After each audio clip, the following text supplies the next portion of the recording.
Hey, beautiful humans. Welcome to the Scenic Route, where we tackle life's chaos with a side of potty humor and zero bullshit. I'm your host, Jen, and today we're going where it hurts again. And we're just looking at how the world keeps on feeling more bunkers day by day, and how our brains are just kind of like out of function, and what we can do about it, and why this is all really, really important. So let's dive in. There's a different way to think about mental health, and it starts with slowing down. Sometimes the longest way around is the shortest way home, and that's exactly where we're taking the Scenic Route. Hi, I'm Jennifer Walter, host of the Scenic Route podcast. Think of me as your sociologist, sister in arms, and rebel with many causes. Together, we're blending critical thinking with compassion, mental health with a dash of rebellion, and personal healing with collective change. We're trading perfectionism for possibility and toxic positivity for messy growth. Each week, we're exploring the path to better mental health and social transformation.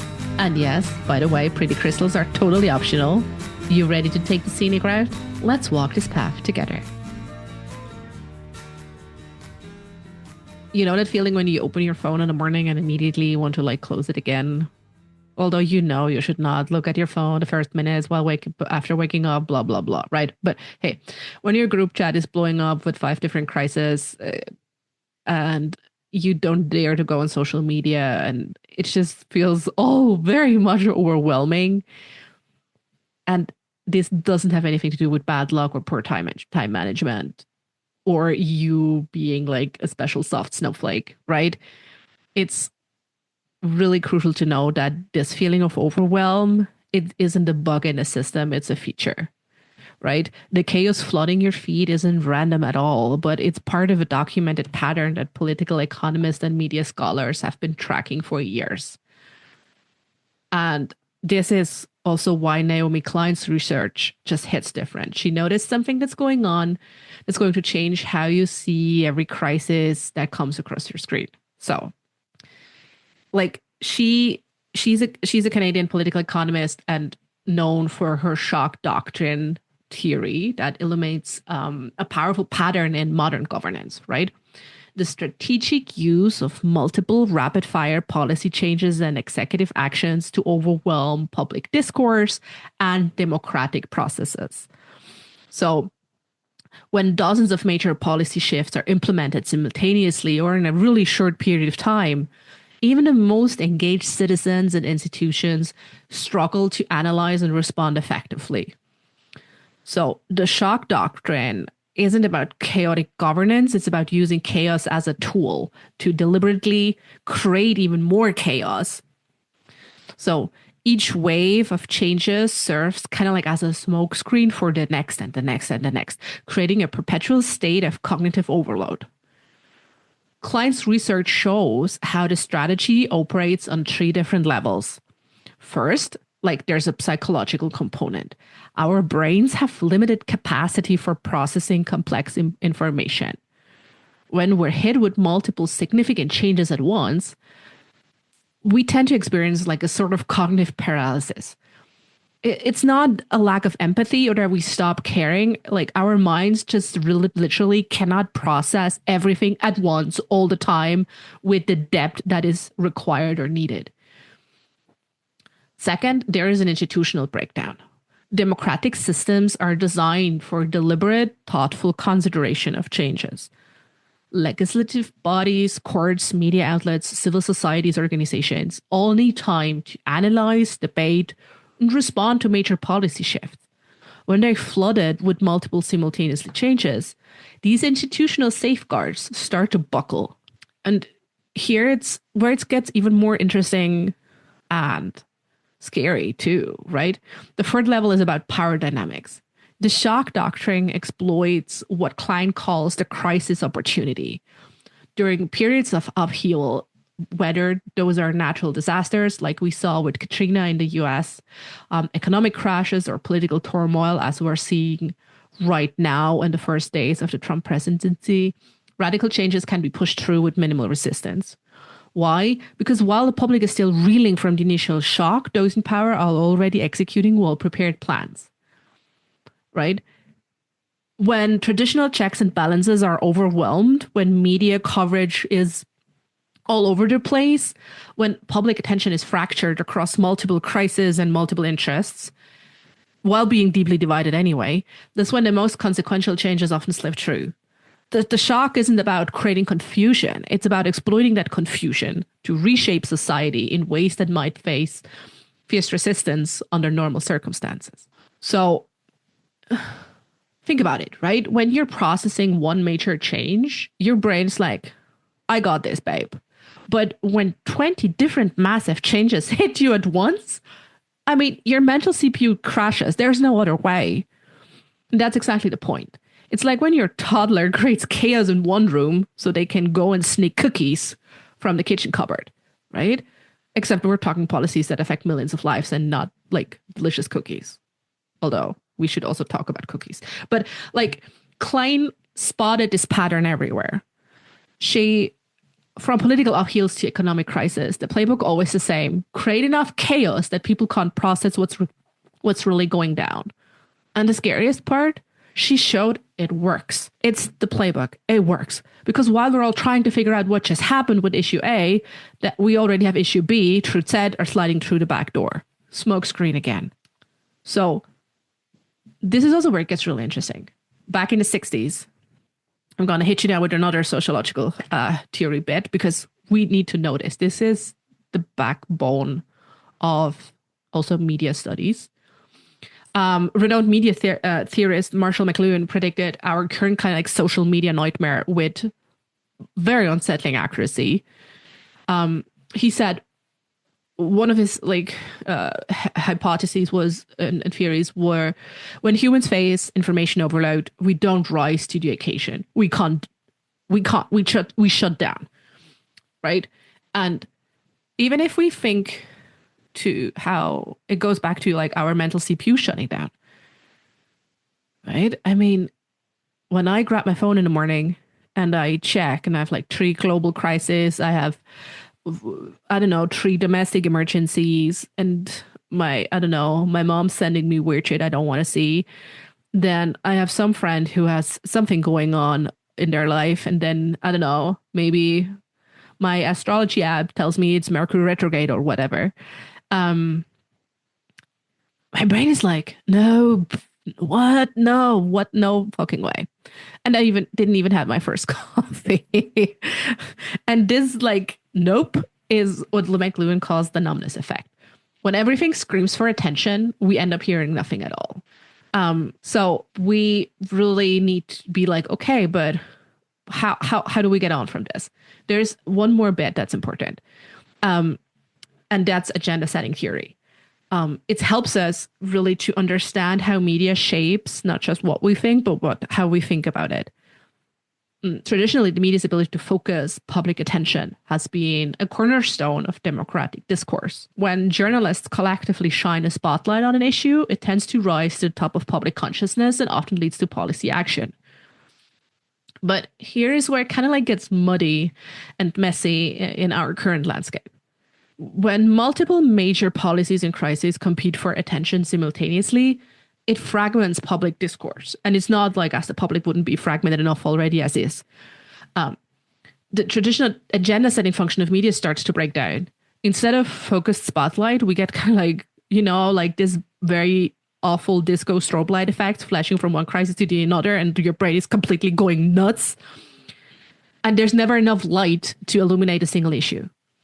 And the implications are significant. There's a depth problem, once and foremost, right? When newsrooms are forced to cover dozens of major stories, they default to service level coverage, right? I mean, if I have a gazillion tasks on my to-do list, I tend to do the bare minimum.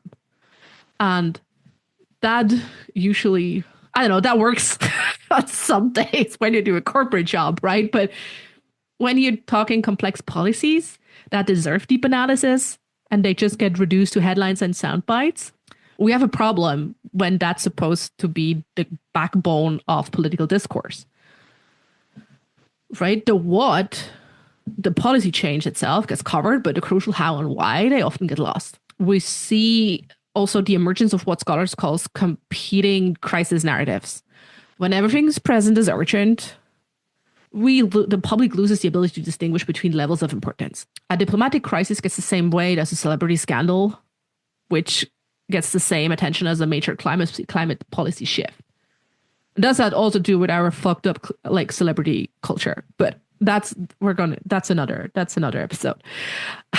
But and the most see what this does to democratic oversight is really scary. Traditional watchdog journalism also requires time and resources to investigate, verify, and explain complex issues. And if they don't have the time, they need more resources. They need more heads to do this. But real investigative journalism is expensive, right? And newsrooms have been reduced, staff has been laid off. It's always cost. Most biggest newsletters are already in the hands of billionaires anyway. That's another layer of fucked up.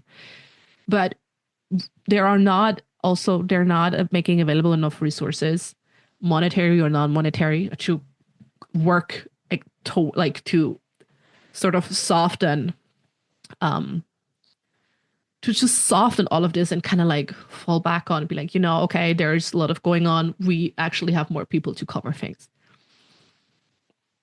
And yeah, so this is where the whole power dynamic also really gets especially dark, right? As traditional media outlets struggle financially, there are these millionaire buyouts of major news organizations.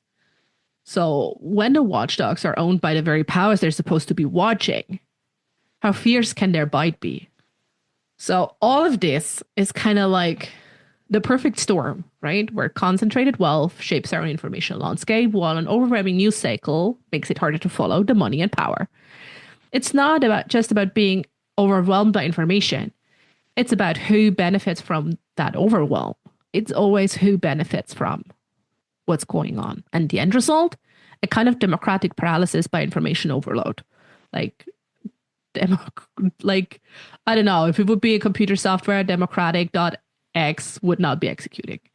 The public sphere becomes so saturated with competing narratives and crises that meaningful civic engagement becomes just so increasingly difficult. And this isn't just about being overwhelmed. It's about systematic weakening of our ability to engage in informed democratic discourse. It's a playbook. It has been proven time and time again. So I don't want to give you any kind of mental CPU overload right now. So we're keeping it simple with, there's some, I don't want to say good news, but there are things we can do to sort of combat this on a personal level, right? Because we first need to take care of ourselves on a personal level, and then we can spread it out. Strategy 1, the power of 2. I really do recommend pick 1 or 2 issues that you personally care deeply about. Just 2. Let the rest go. Stay in your lane. For me, personally, that's intersectional feminist issues, like access to women's healthcare, including abortions. This is the whole kind of like class discourse, and like anything that has to do with capitalism critique, which basically is everything. But like, those are my 2. And like, do I not care about the climate? I very much do.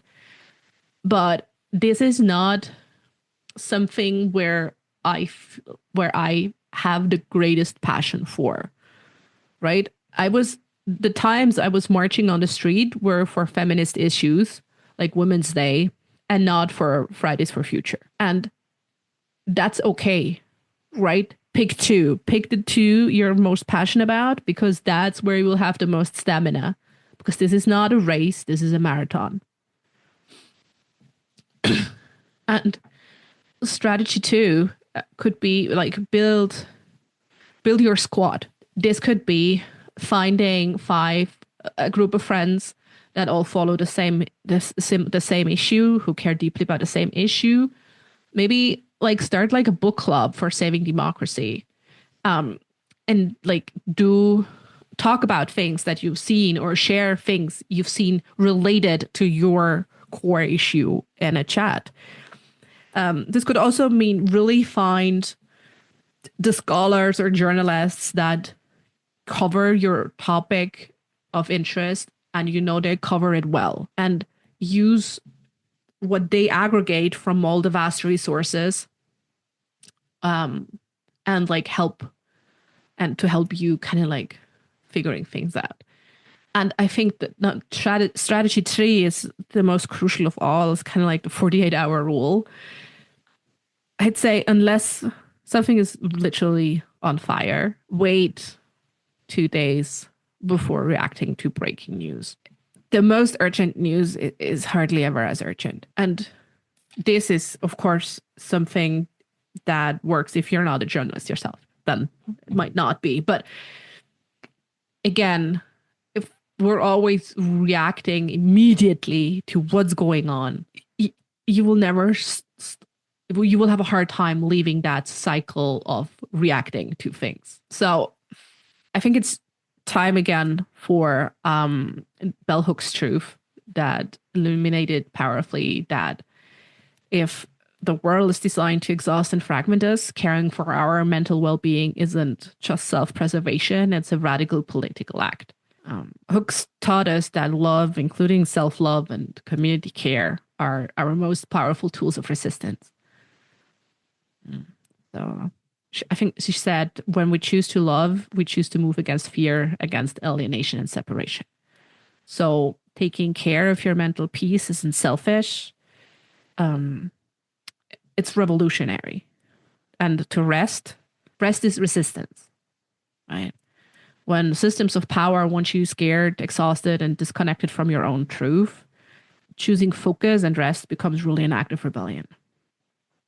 And we need space. Our minds need space to process and see what our truth is.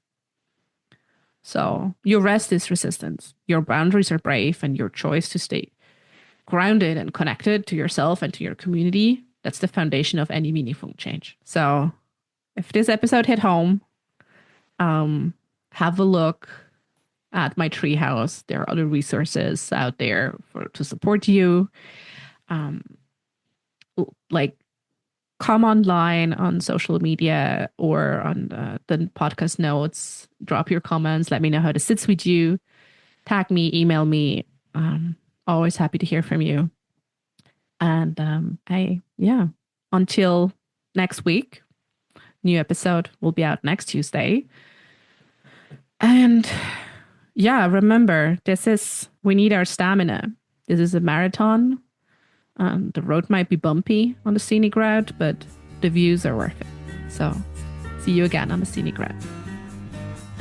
And just like that, we've reached the end of another journey together on the Scenic Route podcast. Thank you for spending time with us. Curious for more stories or in search of the resources mentioned in today's episode? Visit us at scenicroutepodcast.com for everything you need. And if you're ready to embrace your scenic route, I've got something special for you. Step off the beaten path with my Scenic Route affirmation card deck. It's crafted for those moments when you're seeking courage, yearning to trust your inner voice, and eager to carve out a path authentically, unmistakably yours. Pick your Scenic Route affirmation today and let it support you. Excited about where your journey might lead? I certainly am. Remember, the Scenic Route is not just about the destination, but the experiences, learnings, and joy we discover along the way. Thank you for being here, and I look forward to seeing you on the Scenic Route again.